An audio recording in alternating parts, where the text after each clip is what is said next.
YouTube, what's going on? It has been a minute since I posted a video. So today we are finishing up a 5-ton. This is a 5-zone. Has a ducted system, a cassette, and 3 wall mounts. Unfortunately, it is dark outside, so I will be using a flashlight during this video, but I will try to get a good visual of what we got going on. So we'll start here in the living room. Now this place is under quite a bit of construction, and it's going to be a wedding venue here once they get the place all fixed up. So the living room, we went with a cassette, 3 wall mounts on one side of the house, and then the ducted on the other side. So here we go with the living room.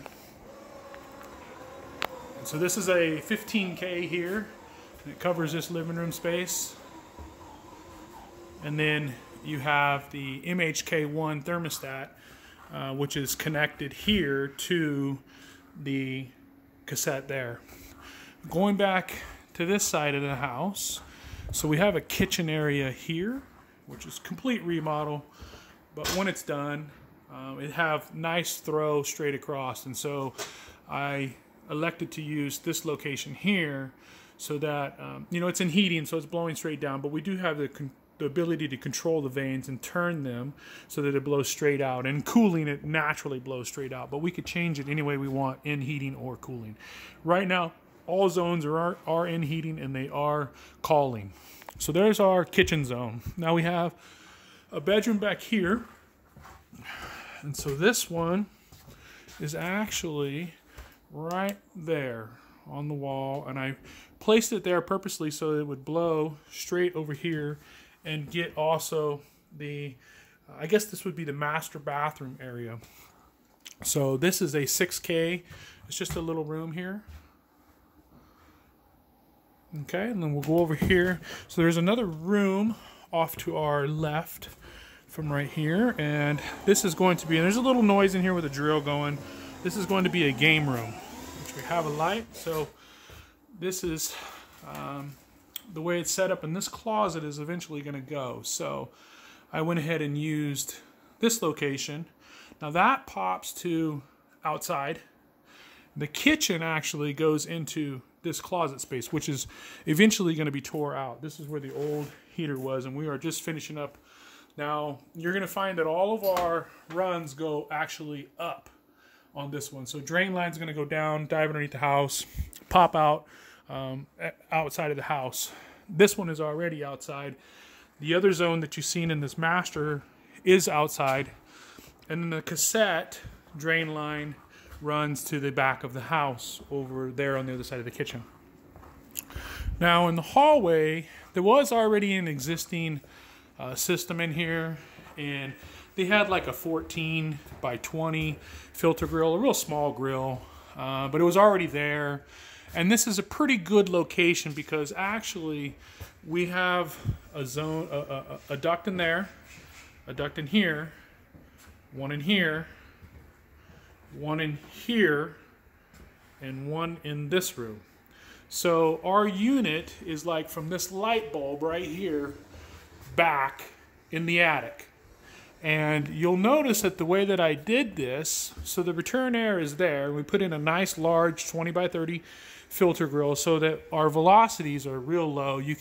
It's running right now at max, and you literally can't hear anything. Even I can't. So, and then we'll look at the way that we do our ductwork on these. So see here, I go with an internal to external throw. And what that does is it allows us to, rather than having an extra 15, 18 feet of ductwork in each one of these rooms, which is going to, of course, increase our conduction loss.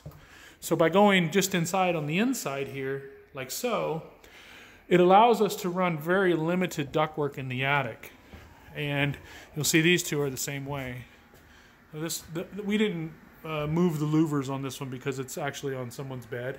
So we're just going to let them change the louvers on that one. But the louvers on these are movable. So they can throw them across the room, or they could just basically throw them right on them if they want. Now this duct here is a 6-inch. And this one here is also a 6-inch for this little room. And then we ran 8-inch runs to these two bedrooms because they're a little bigger, but also because air takes path of least resistance. And so with the air handler being right up here and it facing that direction, these two rooms have the shortest runs, which means that the air is naturally going to want to go to those rooms. So by putting in a 6-inch duct on those rooms and increasing these two rooms to 8-inch ducts, even though they're farther away, it's going to give us a much more equal amount of airflow per room. And then lastly, we have a bathroom here, and we just put our vent straight up here. And this one here has good velocity. I could actually hear this one here a little bit. It is a 6, we ran a 6 all the way over to it, and then we dropped down to a 4-inch. And the only reason I did that is because look at all that window space, and that is west. So even though it's a bathroom, I wanted to make sure we had good airflow. It's kind of odd that you would see these kind of windows in a bathroom, but hey, you know, if that's what the customer got, we're going to work around it. So that's what we got going here. Now the drain line for this system actually runs out and dives down there. And we did, for those of you that actually understand these systems, and also I should say, here's your another MHK1. This controls the air handler. So this thermostat here controls these 4 bedrooms and that bathroom. That thermostat over there controls the living room, and then each one of the wall mounts that I showed you controls the kitchen, the game room, and the master.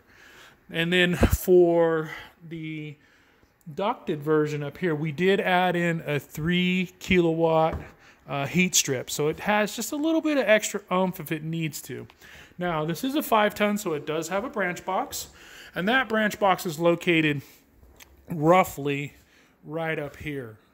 And so that is our farthest run over here. And we are well within range, though, with our refrigerant lines. So we'll go outside here and see what we can see.